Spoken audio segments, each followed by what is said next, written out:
What if I told you that the book I'm going to talk in today's episode would change your mind about cemeteries, or at least try to broaden your perspective about them? Have I piqued your curiosity enough to make you want to find out what I mean? Hello everyone! For those who know me, welcome back, and for those who are new here, you are very welcome.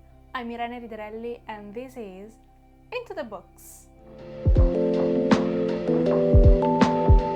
I know the first premise is a kind of dark, and you are probably thinking, how in the world could anything, and especially a book, possibly change my mind about the last place on earth I want to think about? And if that's what you're thinking, you're right, because my intention is to tell you about a very special cemetery, one where there are no deceased people resting on graves, but books. That being said, let's get started. At the age of 11, Daniel Sempere is taken by his father to the cemetery of forgotten books. In this place, all published books are buried. Whether the authors are famous or not, a copy of their work rests here. When a person enters this place for the first time, he has the opportunity to choose a book, and once he makes his selection, he swears to take care of it for the rest of his life.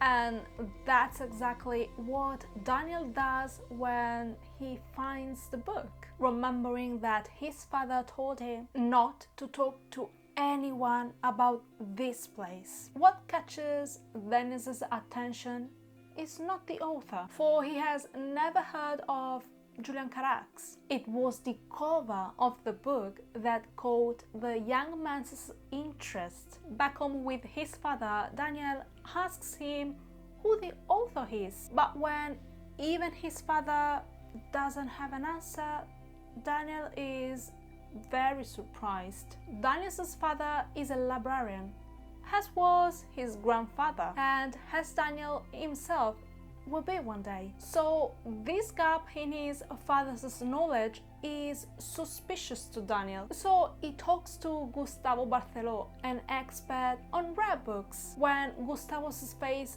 changes when he sees the book the boy shows him, Daniel realizes that what he has found in the cemetery is a rare jewel. And it is a rare gem indeed, for as soon as Daniel begins his own research into the author and his works, strange things begin to happen. What begins as a case of literary curiosity turns into a race against time to discover the truth about Julian Carax's life and death, and to save those he left behind. When the lady next door gave me The Shadow of the Wind by Carlos Ruiz Zafón a few years ago, the book didn't really capture my interest, but I didn't tell her. I just thanked her for her kind thought and, to be honest, put the book on my shelf and forgot about it. But one day when I had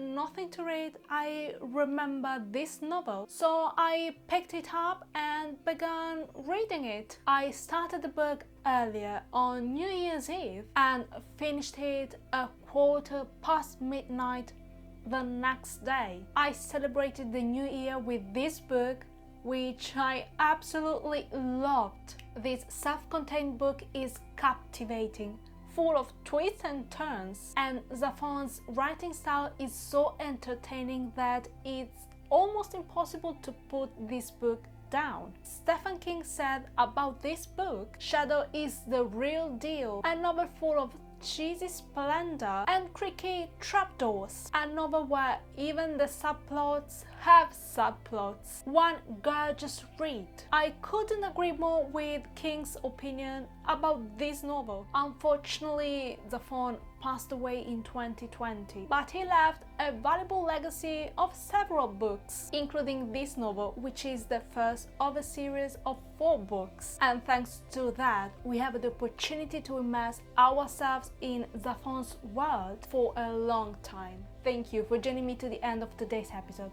I hope you enjoyed it all. Please Let me know what your thoughts are in the comment section down below. I would love to read them.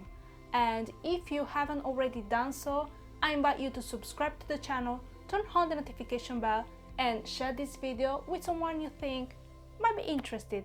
As usual, I'll see you next week.